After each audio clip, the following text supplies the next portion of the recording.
toasting to new friendships, stronger bonds, new opportunities. Heavy on that. And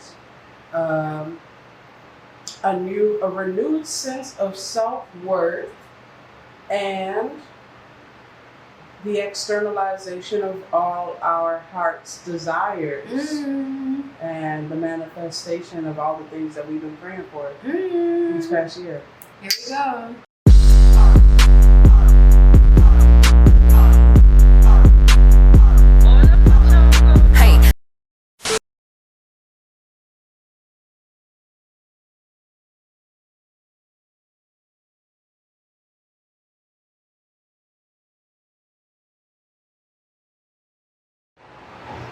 Let's go back to that song. Because that did trigger something in my spirit. Okay. When you said that when you moved out here to Florida, and moved out on your own after college, you said you were able to get in touch with yourself, and that was a season of healing for you. So what was that? If you're comfortable answering, what were you healing from, and what was that seasonal transition like for you? It's still happening. So That's deep. Yeah. I have this pattern. Get out of a relationship. Dang, that boy is cute. Let's talk a little bit. One thing, yeah. We're dating. I have a boyfriend. And then we break up. We do it all over again. So my last relationship was with someone I truly did care about. Yeah. That took me out. I missed a lot of monumental moments. Wow. I wasn't present. I cried a lot. I gave myself migraines. I don't like headaches, so that really did. My feelings were hurt genuinely, and I used to not be as much of a communicator. So I wouldn't tell you like, hey, you did this, that hurt my feelings. I don't like it. And I've never really been like a super soft person. I don't allow myself to be soft sometimes. So why is that? Because I feel like I have this standard to uphold. I feel like I have to be a strong woman. I'm not doing that shit anymore. Y'all soft life. Yeah, it's not fun having to carry a lot of weight and burdens because you take away from who you are as a person. It was emotionally draining. And I have one friend that was there throughout the whole thing. Cried with me, like stood on my side. It was just like heavy. It was really heavy, And so when I moved down here, really there was a point in September where I decided like, come on now, get together. You are that bitch. Stop playing. Stop playing. So after that point, I was like, okay, we gotta do something different. So that's when I just like start taking small steps towards, just taking care of my mental, starting to say no, starting to set boundaries. And it's hard. It's hard when you're trying to make something work that just may need to be dead. You're trying to keep something alive that doesn't work with the boundaries you're trying to set. Right. So you kind of have to know when to let go. And that was probably one of the hardest things for me. And I really didn't let go until like January when I first moved down here. And you just gotta like know when to say enough's enough. Wow. And that's when you're a person that cares hard. Loves hard. That's hard. Thinks about things deep. A lot of people may think like this is surface or like you just say I love you. No, I really mean it. And I would do anything for you. Yeah. So please don't take that lightly. Because and when you're in a when you do give yourself out to be vulnerable to somebody, to like not reap what you thought you were gonna get, it's a little devastating. So yeah, it hurts really badly. Ew. Try to keep the spirit alive. I'm the type of person where I'll still try to put a smile on my face, keep pushing. Like a lot of people would not know that I care about the things I do care about. So yeah, the transition stage, it was really odd. It was very awkward at first because I was practicing like self-talk. And if you live by yourself, like you don't really notice how much time you have to really think. And that's one thing I like to do. I like to avoid my thoughts because once I get in the head, it's like we about to spiral. We're mayday. So learn how to like, you know, reconcile my thoughts and like just chill. Just take it for what it is. How do you do that? What is Just that? talk. What's that process like internally where you're spiraling, but you gain control again and you bring yourself back to a place of peace? What's that beginning process like? What are you telling yourself? And then what's the process of mediating that?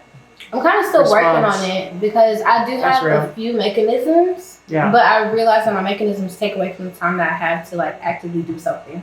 Right. You know? So like for me personally, cooking is my getaway. A lot of times, I remember when if we got in an argument, I would go make some bread. Or make like this nice elaborate meal, get out the kitchen, don't talk to me. This is my space. Yeah. You know what I mean? So even that is just like setting a boundary. It has to be, I feel like boundaries are very important now. But whenever I'm starting to spiral, I'm like, okay, chill out. Relax. Turn on some music or something. Like find something, but you need to chill. Yeah. And if I don't say it in my head, I'll say it out loud. Yeah. And that's what I'm saying. Like talking to yourself is really important because, you know, a lot of times you don't need to hear somebody else's voice tell you what to do. You need to hear your own. And it's really weird at first because I started doing it just in my apartment, just talking. Yeah. Like, girl. And I was like, stop. Then I got to a point where I was comfortable enough to do it in Walmart. I had a whole conversation looking for an ice cream scoop.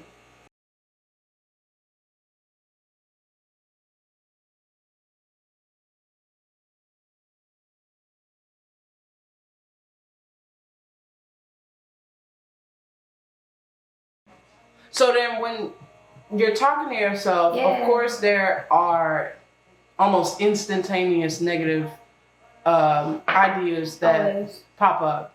How do you deal with those negative ideas? Most of the time I just do something else. That's it. That's deflecting. What do you mean by deflecting? Ignoring, you know, choosing to do something else when you should be like, I need to, like, one thing I'm noticing with myself, if I have a lot of things going on in my mind, okay, I'll say, okay, let's start with one. But the way my mind is set up, I can't start with one. So if I have one thing I want to do, I'm listening. Okay, I understand. If I have one thing I want to do, it'll turn into like me thinking about multiple other things that also need to be done. Right. You said that. And it just keeps, it's literally bad. So I just have to keep taking it one step at a time. I love what you said just there. You said that today, and that triggered something in my spirit earlier when we were cleaning. You said, yeah, that was one of the things that was on my list, but I have this other list that I have to also get to that keeps getting longer. And I'm reading this book. It's a great book. It's called Start by John O'Cool. He's from the South. Great sense of humor. It's very lighthearted, but it also gets to the root of what obstacles I feel like I deal with. And it's been very reassuring in helping me reconcile and resolve some of these kinds of emotions, but also behaviors that result from patterns of behavior that result from those emotions. And one thing he mentioned is those endless lists that we create for ourselves. And it's not fair, you know, because when you did say that, it was like, oh, she just doesn't know the secret yet, you know? And she's putting pressure on herself to get this stuff done because she don't know the secret that I know. And as soon as you said that, I was like, I gotta keep reading. I gotta keep reading. I gotta get the secrets. I gotta get it. But I was reading it on the plane, and I'm in chapter 4 now. Great literature. But one of the things that he mentions in the book, and why I really like even bring it up or recommend it to so many people, is because it's a guide to anyone of all ages, and it tackles a lot of issues that we deal with at all ages. And me reading it now in my 20s, it's really startling to me to realize that people in their 40s and 50s deal with some of the stuff that we deal with, right? And then like even down to the insecurities, like I want to be a perfectionist, I want to have this done, this done, this done, and now I got endless lists going around that I don't feel like I'm tackling, and now it's starting to tackle my self-esteem, right? So then one of the things that he mentions as a way to like help balance that is One, realize, where you are, that you can't do all that. It's impossible. You can't do it all in one day. It's going to get done eventually, but you can't do it all today. Yeah. And you're not giving yourself enough credit, because at the end of the day, you're going to get it done. You're going to do what you have to do. You're going to do what needs to be done. But feasibly, tangibly, it's not enough time. Zero. It's not enough time. You did?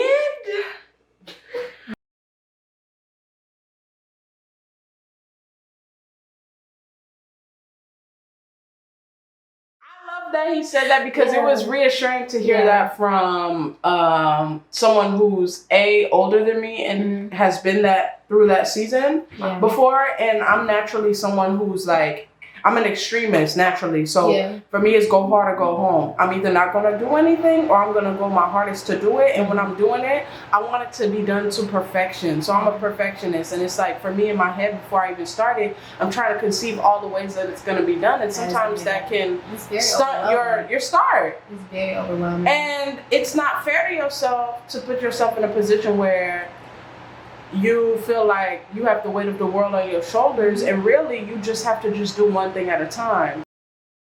One thing I'm learning in my sort of self-talk routine is to reassure myself that I'm gonna get it done. It's gonna get done. It's always gotten done before, whatever it was. Because if you go back in your history and your lineage of experience, you realize, like, damn, I did that.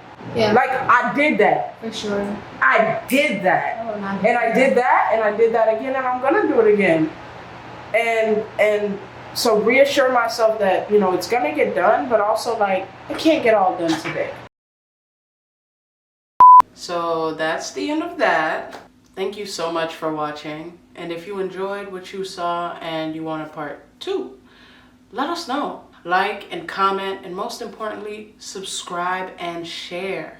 But in the meantime, in between time, roll the credits.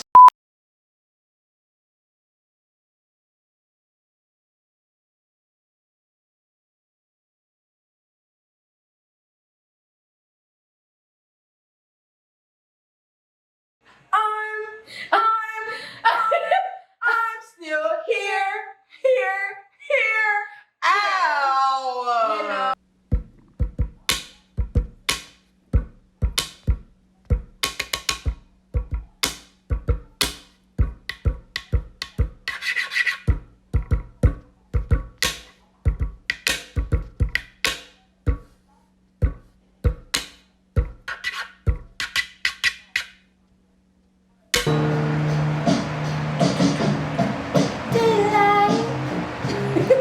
Maybe I should change my shirt.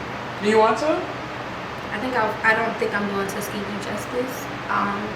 This does not convey anything that the illustrious Tuskegee University believes in. This is not who we are as students. Yeah. We are achieving Black people. So hard to be a marching crimson viper.